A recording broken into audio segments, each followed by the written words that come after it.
decided after work to have another play, and there's a fair bit I've got done because I'm a butcher, so hey. Okay, how do I do this? Okay, there's lots of stuff going on. Firstly, if I get down here and shine a torch in, everything's out, nice clean carbs in there. The bits I need 3 hands for this early. I need that point and I need this point. Now when you look at that and then you look at this, that assembly at the bottom, apart from the spring being in the middle, is virtually identical to that assembly, but the spring's on the left. Now I've not measured it all yet, but I think it's going to be in the same place, but I haven't had a chance to measure it. So that's going to be one of the stages of this job. I will check the length of the stand and everything, or use the other stand and weld that spring in, whatever. As long as I get this piece. No, that don't work. That works. As long as I've got that piece for the bottom connection for the dog legs, all is good. This one up at the top here, it's actually going to be a lot lower than I thought it was going to be.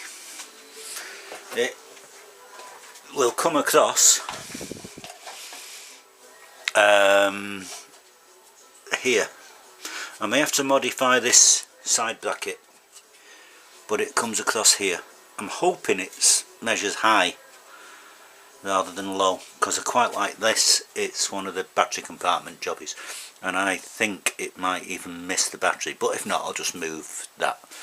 So that's no problem. More important stuff was, this is supposed to be all about putting a Monoshock on the thing, so it's all about the swing arm.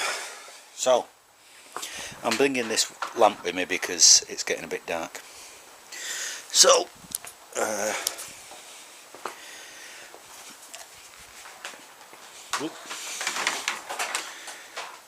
this one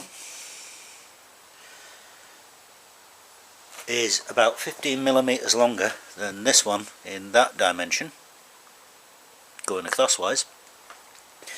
So I've taken the bearings out. They're all identical. There is the 2 axles. There is the laces that came out of this one. I buggered up getting them out of there because they were all rusted in on the old one. But you can see that's from the old one. That's from the new one. They're very, oh, that's the insert in it. Yeah, that's the insert inside. The bearing lace is the outside bit. And the difference is that, and that is the difference in the width of the swing arms. So that's nearly 15mm. I don't know exactly what it is. This old rusty one is from that. This quite shiny one, in good nick, is out of this. So what I'm going to have to do, I've got 2 good laces. I'll wash them out in petrol and re-grease them and all that. I've got loads of spare. Those are all the spindles out of the 450 one. I'll keep those all as spares, and then with a magnifying glass I'll check that every single one is spot on. Clean everything out inside, then repack it with grease. This is the swing arm we want, and you can just about see that lip inside. So what I'm going to have to do is have that lip machined further in on both sides. But in order to do that, I'm going to have to do a great big chunk of maths. I'm going to have to measure the level of that and the gap to here, and the same thing on that side, and the gap to here. Then do the same thing on that one, and work it out, because they're not equidistant. This gap here and this gap here, there's enough to get the difference that I need, but I don't know which side to do it until I've mapped it all out. So there's a fair bit of measuring to do. It's like this one's even more awkward because you can only measure it from this flat here and take the distance on that end. That's what, 1 inch, and then do it from here. That may be 1.25 inches. I'm not exactly sure. It may be the same. That one looks like it's level, but I'm not sure that this one is. But we're getting there, and I will therefore use, this is the old spindle, which is longer than the other one, and combining everything together I should be able to make it work. And then I can start doing,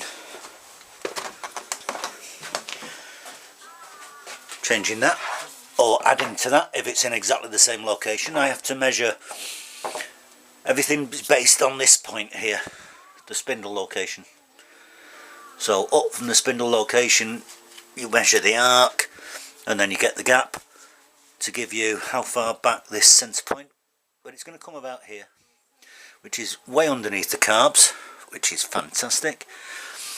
And the one below sits here, so this spring has to go over to the side. Whether I modify this or swap the other one, I'll have to take some measurements off that and see which is the best way, because I do like having a centre stand. I'm not bothered about a side stand, but a centre stand is so useful. Anyway, so there's a quick update. Yes, it's moving on. I like measuring.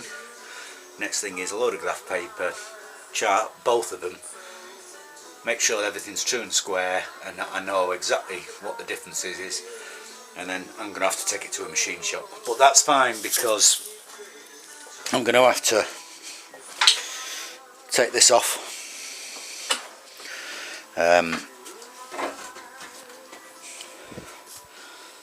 I'm using this.